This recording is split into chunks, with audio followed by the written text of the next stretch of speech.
Donc, pour ce que l'Esprit veut nous donner ce soir, je vais vous inviter à tourner dans l'Évangile selon Jean, au chapitre 8. Évangile selon Jean, au chapitre 8. Une situation que vous connaissez bien. Moi, c'est une situation que j'aime beaucoup lire et relire. Vraiment des belles choses à aller puiser dans cette situation-là que le Seigneur a vécue. On va lire à partir du verset 1 jusqu'au verset 11. L'Esprit veut nous faire revisiter cela ce soir. On voit qu'il est dit, Jésus se rendit à la montagne des Oliviers. Mais, dès le matin, il alla de nouveau dans le temple, et tout le peuple vint à lui. S'étant assis, il les enseignait. Alors les scribes et les pharisiens amenèrent une femme surprise en adultère, et la plaçant au milieu du peuple, ils dirent à Jésus, Maître, cette femme a été surprise en flagrant délit d'adultère. Moïse, dans la loi, nous a ordonné de lapider de telles femmes. Toi donc, que dis-tu? Il disait cela pour l'éprouver, afin de pouvoir l'accuser. Mais Jésus s'étant baissé, écrivait avec le doigt sur la terre. Et comme il continuait à l'interroger, il se releva et leur dit, que celui de vous qui est sans péché jette le premier la pierre contre elle. Et s'étant de nouveau baissé, il écrivait sur la terre. Et quand ils entendirent cela, accusés par leur conscience, ils se retirèrent un à un, depuis les plus âgés jusqu'au dernier. Et Jésus resta seul avec la femme qui était là, au milieu. Alors, s'étant relevé, et ne voyant plus que la femme, Jésus lui dit, Femme, où sont ceux qui t'accusaient? Personne ne t'a-t-il condamné? Et elle répondit, Non, Seigneur. Et Jésus lui dit, Je ne te condamne pas non plus. Va et ne pêche plus. Comme je vous disais, frères et sœurs, cette situation que nous venons de lire est une très belle situation. C'est un endroit, moi, qui me touche beaucoup personnellement. Et c'est un endroit qui nous démontre à quel point la loi et la grâce sont deux choses totalement, comment je pourrais dire, différentes dans un sens. L'un a mené à l'autre, mais on peut voir une grande différence entre les deux. L'Esprit veut nous faire réviser cette situation qu'on vient de lire, mais sous, comment je pourrais dire, sous l'éclairage de la loi et également sous l'éclairage de la grâce. Quand on prend la peine de regarder ces choses, on peut voir premièrement quoi? On peut y voir à quel point la loi, elle était sévère, à quel point la loi, elle était impitoyable. La loi était tranchante, la loi était sans miséricorde. Tandis que la grâce, elle, démontrait tout le contraire. Démontre, parce que c'est pas passé, il faut le dire. Elle démontre tout le contraire. La grâce, elle est miséricorde. La grâce, elle est amour. Elle est paix. Elle est pardon. Et la grâce est mère des secondes chances. Quand on regarde à partir du verset 3, si on relit juste le verset 3 et le verset 4, il nous a dit quoi, premièrement? Il nous a dit, alors les scribes et les pharisiens amenèrent une femme surprise en flagrant délit, surprise en adultère. Et la plaçant au milieu du peuple, ils dirent à Jésus, Maître, cette femme a été surprise en flagrant délit d'adultère. Quand on était sous la loi, il y avait des devoirs auxquels nous étions obligés lorsqu'on était sous la loi.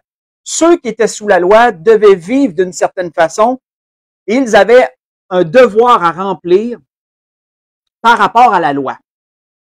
Sans perdre l'endroit, tournons ensemble dans le Deutéronome chapitre 17 et voyons quel était le devoir qu'ils avaient à remplir. L'un des devoirs, je dirais, qu'ils avaient à remplir. Dans le Deutéronome chapitre 17. Deutéronome chapitre 17. On va lire à partir du verset 2 jusqu'au verset 7. pour voir l'un des devoirs qu'ils avaient à remplir lorsqu'ils étaient sous la loi, ceux qui étaient sous la loi. On voit que l'Édit se trouvera peut-être au milieu de toi, dans l'une des villes que l'Éternel ton Dieu te donne, un homme ou une femme, faisant ce qui est mal aux yeux de l'Éternel ton Dieu. Et là, on va voir l'exemple de l'idolâtrie. Mais ce qu'on lit pouvait autant s'appliquer à d'autres types de transgressions. Sauf qu'ici, c'est l'exemple, c'est la transgression de l'idolâtrie, par l'idolâtrie. On voit qu'il est dit, en allant, l'Éternel ton Dieu est transgressant son alliance. Au verset 3, en allant après d'autres dieux pour les servir et se prosterner devant eux, après le soleil, la lune ou toute l'armée des cieux. Ce n'est point là ce que j'ai commandé. Dès que tu en auras pris connaissance, dès que tu l'auras appris, tu feras avec soin des recherches. La chose est-elle vraie? Le fait est-il établi? Cette abomination a-t-elle été commise en Israël? Alors tu feras venir à tes portes l'homme ou la femme qui sera coupable de cette mauvaise action, et tu lapideras ou puniras de mort cet homme ou cette femme.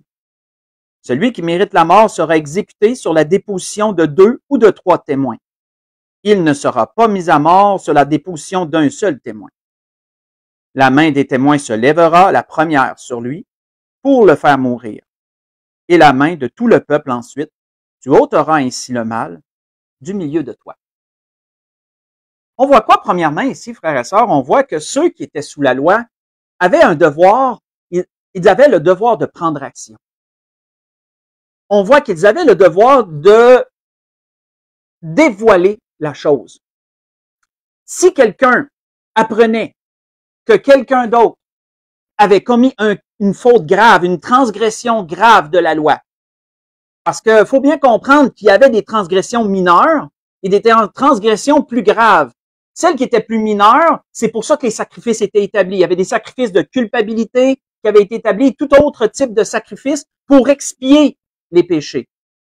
Mais il y avait certains types de transgressions qui étaient punis de façon expéditive et immédiate. L'idolâtrie en était un bon exemple. L'adultère en est un autre également. On voit qu'il est dit ici, dès que tu en as pris connaissance, tu vas faire enquête. Tu vas t'assurer que la chose est vraie et valide. Ensuite, lorsque tu vas t'être assuré que la chose est vraie, tu ne pourras pas accuser avec un seul témoin. Tu vas déposer avec 2 ou 3 témoins l'accusation contre la personne. Ainsi, on peut voir que le devoir selon la loi était de prendre action sur une faute et d'avancer avec ça. On peut voir que les pharisiens, dans ce sens, avaient accompli le rôle que la loi leur imposait. Ils ont certainement fait une enquête pour la femme. On peut voir qu'il y a certaines choses, on ne lit pas directement, mais certaines choses nous laissent présager cela. On peut voir qu'ils savaient où trouver la femme, mais il y a toutes des choses qu'on peut lire entre les lignes quand on regarde cet exemple-là, qu'on le mûrit un peu dans notre esprit, qu'on le médite. On peut voir qu'ils savaient où trouver la femme. Ils savaient qu'elle serait en adultère à ce moment-là. Et il y a plein de choses qui nous laissent présager qu'ils devaient certainement enquêter depuis un temps pour être certain que la chose était fondée et que, en plus, c'était dans un bon temps, ils pouvaient essayer de prendre Jésus en défaut. Jésus était là, à Jérusalem, dans le temple, en train d'enseigner. Donc, pour eux autres, c'est un match parfait, c'est un bon moment. Donc, leur enquête a abouti. Cette personne a commis la faute. Elle a été prise en flagrant délit dans cette faute. Et en plus, la Bible nous dit que les scribes et les pharisiens ont amené cette femme vers Jésus. Donc, ils étaient plusieurs. Donc, encore là, ils accomplissaient la loi. Ils déposaient l'accusation avec plusieurs témoins. Ils étaient certainement plus que 2 ou 3 témoins pour déposer l'accusation contre cette femme devant le Seigneur. Ce qu'on voit premièrement. Une question qu'on doit se poser. Au temps de l'Ancien Testament, qui tranchait? Qui tranchait les choses qui devaient être jugées? Qui jugeait des choses? On voit que lorsqu'ils étaient dans le désert, c'était Moïse qui jugeait de toutes les causes. C'est ce qu'on peut voir dans l'Exode 18, verset 26. On peut voir aussi là que Moïse avait ensuite établi des chefs de 1000, des chefs de 100, des chefs de 50, etc. pour l'aider, comme un peu son beau-père Jéthro lui avait conseillé, pour l'aider à alléger la charge, parce que sinon il allait s'épuiser, puis il allait épuiser tout le peuple avec lui. On voit par la suite que plus tard, ça a été des anciens à la porte des villes, il a été établi un conseil d'anciens et les causes étaient jugées à la porte de la ville par l'assemblée des anciens. Et à ce temps-là, on se servait beaucoup de la sagesse des personnes âgées pour composer cette assemblée d'anciens. C'était surtout des personnes âgées qui avaient beaucoup de vécu et qui pouvaient être assignées à cette tâche-là et jugées avec toute la sagesse acquise de l'âge, on pourrait dire, et l'expérience, etc. Il y avait parfois aussi des personnes importantes. C'est pas toujours juste des personnes âgées, mais il y en a plusieurs qui étaient assignées à cette tâche-là. On peut voir aussi que du temps des rois, ben, comme de raison, on pouvait demander audience auprès du roi. Et le roi pouvait aussi trancher des causes. Il le faisait, il pouvait, oui. Et au temps du Seigneur, ben, la plupart du temps, c'était soit le Sanhédrin. Le Sanhédrin pouvait juger des causes. Il le faisait. Ou sinon, il y avait des juges qui étaient parfois assignés aussi. Donc, il y a toujours eu quelqu'un, dans tous les temps, il y a toujours eu quelqu'un pour pouvoir trancher les causes, pour pouvoir les juger.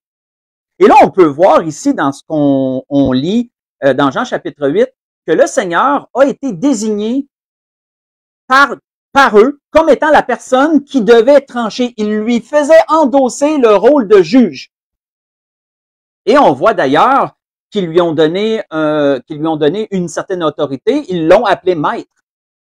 Hein, lorsqu'ils sont allés vers lui, ils ont amené cette femme au milieu de tout le peuple, devant lui, et lui ont dit maître. Hein, ils lui ont donné une autorité. Ils ont dit maître. Et là, ils lui ont expliqué la cause. Comme il était prescrit, comme on a lu à propos dans Deutéronome, comme on a lu à propos de l'idolâtrie, ben, ils ont exposé les faits. Ils ont exposé les faits, ils ont fait une enquête avec témoins, etc. Ils ont rempli leur rôle selon ce que la loi prescrivait, on peut dire comme ça. Mais on sait pourquoi qu'ils le faisaient. On sait qu'ils ne le faisaient pas par adoration pour Dieu, par désir d'enlever le mal du milieu d'eux. On peut voir ici qu'ils le faisaient dans un motif impur, dans le but de prendre le Seigneur par défaut. Si on continue, on voit qu'il dit quoi par la suite au verset 5? On voit qu'ils disent, Moïse, dans la loi, nous a ordonné de lapider de telles femmes. Toi donc, que dis-tu? À cette époque, au temps de la loi, il pouvait y avoir de multiples raisons pour lesquelles la mort était la sentence. Comme je vous ai dit, il y avait des transgressions qui étaient plus mineures, qui n'étaient pas passibles de mort. Les personnes devaient à ce moment-là aller offrir un sacrifice de culpabilité, se présenter devant le sacrificateur avec un sacrifice de culpabilité. Mais il y avait d'autres transgressions qui étaient passibles de mort et c'était assez expéditif. C'était sans miséricorde. Des exemples. Si un enfant injuriait ses parents ou frappait ses parents, c'était puni de mort, expéditif. Si quelqu'un blasphémait le nom de Dieu contre le nom de l'Éternel, c'était puni de mort, expéditif. Si quelqu'un transgressait le sabbat et qui était pris en flagrant délit, c'était expéditif, c'était la mort. Si quelqu'un était surpris à faire de la magie, de la divination ou d'être un faux prophète, si quelqu'un était perçu ou même démontré comme étant un faux prophète, quelqu'un qui prophétisait des mensonges, c'était également puni de mort, expéditif. Si quelqu'un était un meurtrier, si quelqu'un commettait un meurtre, puni de mort. S'il l'avait fait s'il l'avait fait sans, comment je pourrais dire, sans faire par exprès, ben à ce moment-là, il y avait toujours la loi à propos des villes de refuge et le vengeur du sang, etc. Mais ça, je n'irai pas là-dedans, c'est une autre histoire. Si quelqu'un commettait un viol, c'était puni de mort, expéditif. Si quelqu'un commettait un kidnapping, c'était puni de mort, expéditif. Si quelqu'un commettait l'idolâtrie, on l'a vu, c'était puni de mort, expéditif. Et si quelqu'un commettait adultère, homosexualité, ou toute autre immoralité sexuelle, c'était puni de mort, expéditif. Et on voit ici que les pharisiens rappelaient cela au Seigneur, comme si le Seigneur le savait pas. Mais il le rappelait au Seigneur. Moïse nous a prescrit de lapider de telles femmes. Toi donc, que dis-tu? Veut pas, les pharisiens, les scribes, connaissaient, ils avaient déjà entendu l'enseignement du Seigneur, il faut comprendre ça. Ils ont entendu souvent le Seigneur enseigner la miséricorde, enseigner la bonté, enseigner des choses à propos du royaume, le royaume des cieux, à propos de ci, de ça. Et leur but était que le Seigneur se parjure d'une certaine façon. Et leur but était vraiment d'amener le Seigneur à parler contre la loi, à dire une chose que eux qu'ils auraient pu prouver devant le peuple comme étant répréhensible, de dire, voyez ce qu'il dit, la loi dit ça, mais lui, il va contre la loi. C'était leur but. Et toute cette mise en scène, on pourrait dire, était dans ce sens. Ça, on le comprend. Mais jusque-là, de ce qu'on peut voir quoi? Qu'est-ce qu'on peut voir jusqu'à présent? Ils accomplissaient la loi. On ne peut pas leur donner tort dans ce qu'ils font jusqu'à présent. On met les motifs de côté, on regarde uniquement les faits et on ne peut pas leur donner tort, ils accomplissent la loi. Un autre devoir qu'ils avaient, toujours dans le Deutéronome, mais au chapitre 13, toujours dans le Deutéronome, au chapitre 13, un autre devoir qu'ils avaient, on a vu le premier, c'était de prendre action. Hein, tu ne pouvais pas laisser ça là. Si tu étais au courant de quelque chose, il fallait absolument que tu le dises, que tu le dénonces, que tu le dises. Et que là, il y a une enquête qui soit faite. Dans le Deutéronome, chapitre 13, si on lit à partir du verset 6, on voit un autre devoir qu'ils avaient. Si ton frère, fils de ta mère, ou ton fils, ou ta fille, ou la femme qui repose sur ton sein, ou ton ami que tu aimes comme toi-même. Hey, jusqu'à présent, qu'est-ce qu'il nous nomme? Il nous nomme des liens profonds, là. Il nous nomme des liens profonds, là, des liens forts. Ça soit de ta propre famille, ça soit ton propre enfant, que ce soit ta mère ou ton père, que ce soit le meilleur ami, celui que tu aimes comme toi-même. Si celui-ci t'incite secrètement en disant « Allons et servons d'autres dieux », là, on voit encore l'exemple de l'idolâtrie. Mais encore là, on peut l'appliquer à toutes choses qu'on a nommées précédemment, qui sont des transgressions graves de la loi, qui étaient punissables de mort. Ici, on a l'exemple d'idolâtrie encore, mais on peut le remplacer par n'importe quelle autre chose qui était punissable directement de mort, qui était grave, une transgression grave. Si en disant « Allons et servons d'autres dieux », des dieux que ni toi, ni tes pères n'avaient connus, d'entre les dieux des peuples qui vous entourent, près de toi ou loin de toi, d'une extrémité de la terre à l'autre. Tu n'y consentiras pas, tu ne l'écouteras pas, tu ne jetteras pas sur lui un regard de pitié et tu ne l'épargneras pas, tu ne le couvriras pas. Hey, qu'est-ce qu'on voit jusqu'à présent? C'est que quand ça avait rapport avec la loi, tu devais mettre tes sentiments de côté. Tu devais vraiment devenir de glace. Tu devais vraiment couper tous les liens et être prêt à non seulement dénoncer la personne en question, mais tu devais être prêt à l'exposer publiquement devant tout le monde. Et pas de la tenir à l'écart. Tu devais être prêt à faire ça, même si c'était la personne la plus proche de ton cœur qu'il pouvait avoir, là. Ça devait être vraiment quelque chose de dur, effroyablement. Mais tu devais être prêt à faire ça sous la loi. On voit qu'il dit, mais tu le feras mourir. Ta main se lèvera la première sur lui pour le mettre à mort. Et la main de tout le peuple ensuite. Tu le lapideras, il mourra parce qu'il a cherché à te détourner de l'Éternel ton Dieu, qui t'a fait sortir du pays d'Égypte, de la maison de servitude. Il en sera ainsi, afin que tout Israël entende et craigne, et que l'on ne commette plus un acte aussi criminel au milieu de toi. Pourquoi tu devais agir comme ça? Parce que tu devais démontrer que tu aimais plus Dieu que la personne la plus proche de toi qu'il pouvait avoir. Que ce soit même ton propre enfant, qui commettent une transgression digne de mort selon la loi, ton ami le plus précieux, le plus proche de toi, tu devais démontrer que tu prenais plus position pour Dieu que pour la personne en question. Tu devais non seulement prendre action, mais tu devais en plus l'exposer devant tout le monde. Et cette personne-là, honteusement devant tout le monde, était punie de mort. C'était quelque chose. On peut voir que les sentences qui pouvaient être appliquées au temps de la loi étaient diverses. La pire des sentences, c'était la pendaison au bois. Pendaison, on s'entend, on parle pas de pendaison par le cou. On parle de pendaison attachée au bois. Attachée au bois et non clouée. Ça, c'est une autre chose parce que c'est les Romains qui ont amené la crucifixion. Les Romains l'ont pris d'ailleurs, mais c'est eux qui l'ont comme popularisé, si on pourrait dire.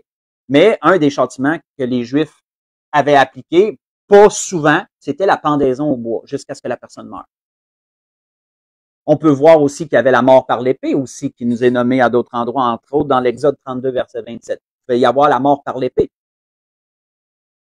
Et la mort la plus populaire, je dirais la sentence la plus populaire, celle qu'on connaît le mieux, celle qu'on entend le plus parler à travers l'Ancien Testament et le Nouveau aussi, au temps du Seigneur, c'était la lapidation. C'était la lapidation.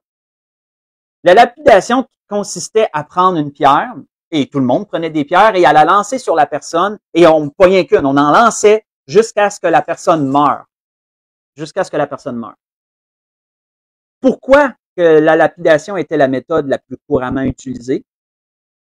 Ben, il faut comprendre que la base de la loi, qui sont les 10 commandements, avait été écrite par la main de Dieu sur la pierre. Et donc, la pierre sur laquelle la main de Dieu avait écrit la base de la loi était également l'outil par lequel une personne qui avait transgressé la loi était condamnée.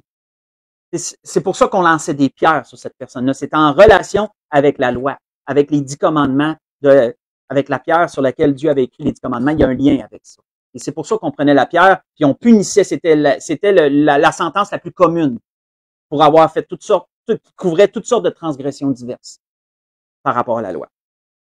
Et c'est pour ça aussi que les scribes et les pharisiens ont dit au Seigneur, mais Moïse nous a prescrit de lapider de telle femme. Mais toi, que dis-tu? Toi, que dis-tu? Et qu'est-ce que Jésus a fait par la suite lorsqu'ils lui ont présenté les accusations, qui lui ont présenté les transgressions? On peut voir que Jésus a fait quoi? Jésus, la Bible nous dit qu'il s'est penché et qu'il a commencé à écrire par terre. C'est ce qui nous est dit au verset 6. Il disait cela donc pour l'éprouver, afin de pouvoir l'accuser. Mais Jésus, s'étant baissé, écrivait avec le doigt sur la terre. Question que beaucoup de monde se sont posées, bien sûr. Qu'est-ce que Jésus a bien pu écrire à terre? Et là, je sais qu'il y a eu toutes sortes de théories avancées sur qu'est-ce que Jésus aurait bien pu écrire à terre. Une chose qu'on doit savoir à l'époque, lorsque quelqu'un était établi juge d'une cause, il y avait un protocole à suivre. Il y avait un protocole à suivre. Le juge devait premièrement mettre par écrit les actes d'accusation. On lui présente une personne, on l'accuse de choses, le juge devait mettre par écrit quelles étaient les accusations portées contre la personne. Le juge écrivait cela. Quels étaient les actes d'accusation? Cette personne a été prise en flagrant délit d'adultère, etc. Le juge devait également noter quelle était la portion de la loi qui était associée à la transgression. Donc, si une personne a commis telle faute, telle portion de la loi l'accuse par rapport à cette faute-là. Donc, le juge devait également noter quelle portion de la loi avait été transgressée. Il est écrit à tel endroit, tu ne commettras point d'adultère, mettons. Dans les 10 commandements, c'est écrit. Mais ailleurs aussi. Donc, le juge devait prendre en note la faute, devait prendre en note qu'est-ce qui avait été transgressé, la portion de la loi qui avait été transgressée.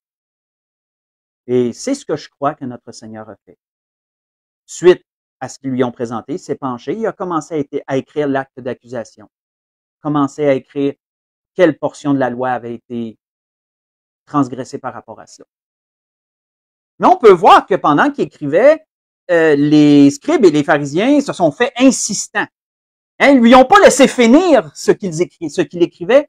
Ils ont été insistants puis dire, envoyez, donne-nous une sentence là, parce que le juge devait également prononcer une sentence. Et donc pour les pharisiens, on le sait, ils voulaient amener le Seigneur à dire, oui, lapidez-la. Ils voulaient amener le Seigneur à dire, comme eux, puis afin de se glorifier eux-mêmes aux yeux du peuple, de s'élever aux yeux du peuple, de dire, ah, regardez, même le Seigneur a dit ce que nous on dit. Et leur but était de s'élever. Leur but était d'abaisser le Seigneur puis de s'élever à travers ça. Et ils ont poussé le Seigneur à la réponse parce que pour eux, il y avait une seule réponse que le Seigneur pouvait donner, il n'y avait pas d'échappatoire là-dedans. Mais le Seigneur a fait quelque chose d'extraordinaire, quelque chose auquel nul n'avait pensé. Le Seigneur leur a cité, il leur a dit quelque chose, mais ça relève un point. Le Seigneur leur a dit, celui de vous qui est sans péché, jette le premier la pierre contre elle. Autrement dit quoi, frères et sœurs? Le Seigneur leur a rappelé à tous et chacun, a rappelé à leur conscience, à tous et chacun, qu'est-ce que la loi disait à la base pour tous? Qu'est-ce que la loi démontrait à la base concernant tout le monde? Peu importe qui t'es, peu importe ton statut, que ce soit un scribe, que ce soit un pharisien, que ce soit un docteur de la loi, que ce soit un simple paysan, tout le monde sous la loi était sur la même pied d'égalité sur ce point. Quel était ce point? Tournons dans Romains 3. Dans Romains chapitre 3. Quel était ce point que le Seigneur leur a rappelé en disant simplement là, en parlant simplement à la conscience des gens, en leur disant que celui d'entre vous qui est sans péché jette le premier la pierre. Qu'est-ce que le Seigneur leur a rappelé? Dans Romains chapitre 3, l'apôtre Paul le cite, l'apôtre Paul le relève. Romains chapitre 3, verset 9 au verset 12. Quoi donc, disait Paul? Sommes-nous plus excellents? Nullement. Car nous avons déjà prouvé que tous, juifs et grecs, sont sous l'empire du péché. Selon ce qu'il est écrit, il n'y a point de juste. Il n'y a point de juste, pas même un seul. Nul n'est intelligent, nul ne cherche Dieu. Tous sont égarés, tous sont pervertis. Il n'en est aucun qui fasse le bien, pas même un seul. Et au verset, si on lit le verset 19, toujours du même chapitre, toujours de Romains, chapitre 3, versets 19 et 20. Or, nous savons, continuait Paul, que tout ce que dit la loi, elle le dit à ceux qui sont sous la loi, afin que toute bouche soit fermée et que tout le monde soit reconnu coupable devant Dieu. C'est ça que le Seigneur leur a ramené. Le Seigneur a ramené à tous et chacun, devant Dieu, la loi vous condamne tous. Devant Dieu, vous êtes tous coupables, d'une façon ou d'une autre. Que ce soit cette femme qui soit digne de mort, ou que ce soit toi qui ait dit quelque chose dans l'ombre ou dans le secret où personne ne t'a vu, mais Dieu t'a vu, lui. Peu importe, tout le monde sont coupables. Scribes étaient coupables, pharisiens étaient coupables, tous ceux qui avaient une pierre des mains étaient coupables devant Dieu. Car personne ne sera justifié devant lui par les œuvres de la loi, puisque c'est par la loi que vient la connaissance du péché, disait l'apôtre Paul. Et donc, on peut comprendre que face à cette évidence, où chacun qui avait la pierre des mains dit, sa conscience étant accusée par sa conscience, dit, je suis coupable moi aussi, j'ai déjà fait quelque chose. J'aurais pu me retrouver là, peut-être même, mais personne ne le sait, donc je me suis pas retrouvé là. Ou un autre dire, peut-être moins pire, mais moi aussi je suis coupable. Et peu importe. On voit que ils ont tous jeté leurs pierres une par une, puis sont partis. Et même les scribes puis les pharisiens sont partis. Parce que lorsque le Seigneur il s'est relevé, il n'y en avait plus. Il restait pas les scribes et les pharisiens, qu'eux autres se disaient, ben, on est assez juste pour rester là. Non, même eux autres étaient partis. Tout le monde était parti.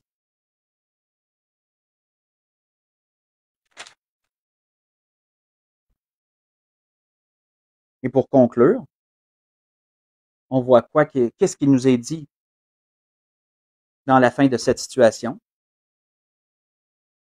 Il nous est dit, alors, s'étant relevé, et ne voyant plus que la femme, Jésus dit, femme, où sont ceux qui t'accusaient?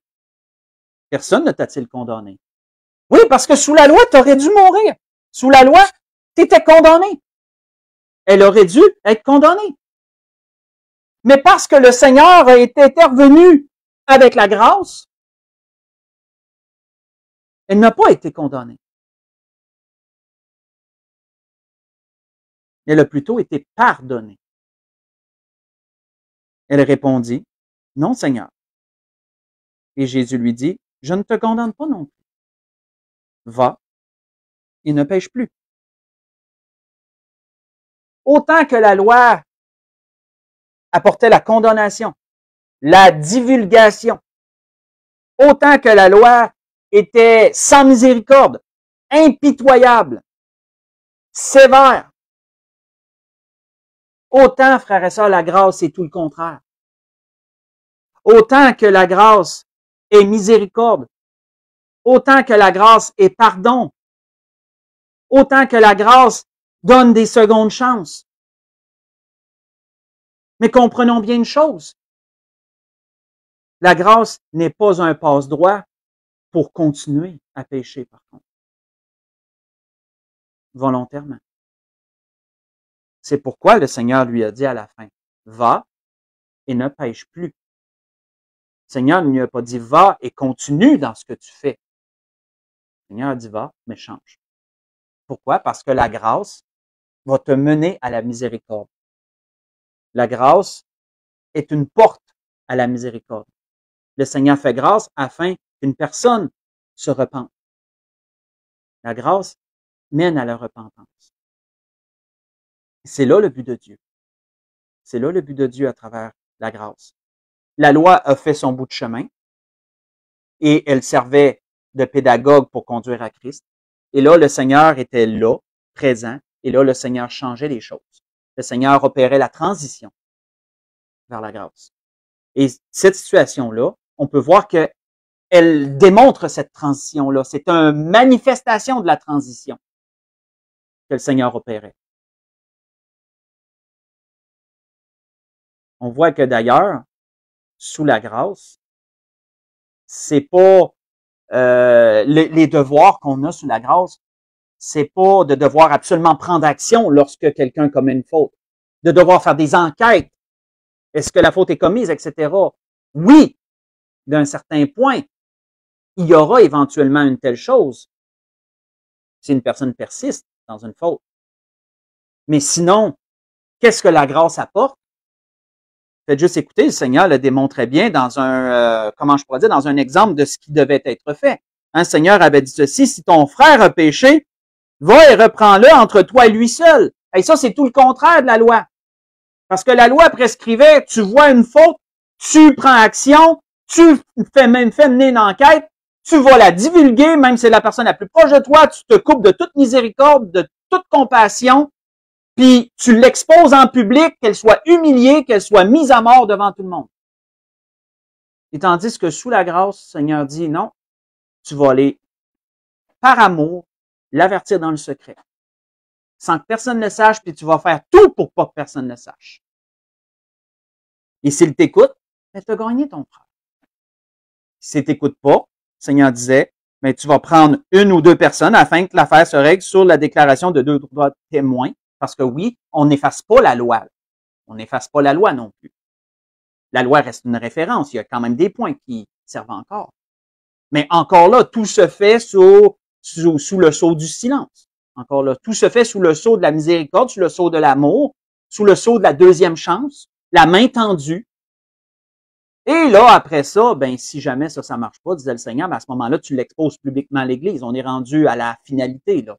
Et si même l'Église, elle n'est pas, si la personne n'écoute même pas l'Église entière, ben, à ce moment-là, qu'elle soit pour toi comme un païen publicain, comment dire, une mise en fraternité, comme on connaît.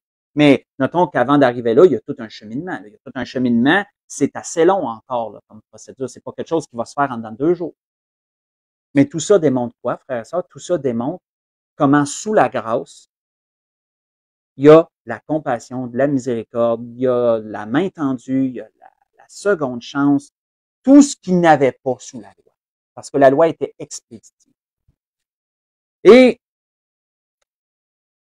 parole que le Seigneur avait dit, on va conclure complètement là-dessus, que la grâce n'est pas un passe-droit pour le péché. Le Seigneur avait dit ailleurs à une autre personne, ici à cette femme, le Seigneur avait dit, va et ne pêche plus. Il y a une autre personne ailleurs que le Seigneur avait guéri. Le Seigneur il avait dit, voici tu as été guéri, ne pêche plus, de peur qu'il ne t'arrive quelque chose de pire. Disait-il dans Jean 5, verset 14. De peur qu'il ne t'arrive quelque chose de pire. Pourquoi? Parce qu'on se moque pas de Dieu. La bonté de Dieu nous pousse à la repentance. La bonté de Dieu nous mène, sa miséricorde et sa bonté et tout, la grâce, autrement dit, mène à la repentance. Si une personne ne veut pas se repentir, ça c'est une autre histoire. Mais du moins, la grâce permet cela, contrairement à ce que la loi permettait. Et pour les raisons que l'Esprit avait, que je ne connais pas, mais que l'Esprit connaît, c'était ce que l'Esprit voulait nous donner ce soir. Toujours une belle situation. Moi, comme je vous ai dit, Jean 8, de 1 à 11, dans cette situation-là, me fait toujours vraiment, ça me touche toujours. Ça me touche toujours au cœur de voir comment cette femme-là a été humiliée devant le monde, comment elle a été salie devant le monde. Elle a été vraiment comme menée sans ménagement, comme un animal là, devant tout le monde. Puis, et vraiment, on n'a vraiment pas exercé aucune compassion ni miséricorde envers elle. On n'a pas essayé, je dis pas qu'il y avait quelque chose à comprendre, le mal, c'est le mal, mais parfois il y a des contextes, mais j'excuse pas le mal qu'elle avait fait, là, et le mal, c'est un mal quand même, là. Mais on peut voir à quel point le Seigneur a démontré cet amour et cette miséricorde-là, que la grâce. Et faut pas oublier, frères et sœurs, que nous, étant en Jésus-Christ, ayant nous-mêmes reçu la miséricorde de Dieu, ayant nous-mêmes reçu la grâce de Dieu, nous devons être des porteurs de grâce. Nous devons être des gens qui ont cette miséricorde et cette grâce en eux. Et malheureusement, trop souvent, le chrétien s'est montré plus comme étant quelqu'un qui serait sous la loi que sous la grâce. Parce qu'il y a eu beaucoup, malheureusement, de choses qui se sont faites où ça a été sans miséricorde, tranché, condamnation. Je dis pas qu'il doit pas avoir des conséquences. On l'a vu, là. Sauf que c'est toujours l'amour qui est en arrière-plan dans tout ça. Toujours l'amour qui est en arrière-plan dans tout ça. C'était ce que l'Esprit voulait nous dire ce soir. Donc, je voudrais vous souhaiter à tous et à toutes un bon restant de semaine. Que le Seigneur vous bénisse, que le Seigneur vous dirige, vous conduise en toutes choses. Et on va se dire à samedi prochain pour la réunion de prière pour l'Église de l'Espérance. On a une réunion de prière, là, rappelez à tous, samedi prochain. Donc, on va se dire à samedi. Et également dimanche pour l'Assemblée. Donc, que le Seigneur vous bénisse et bonne semaine à tous.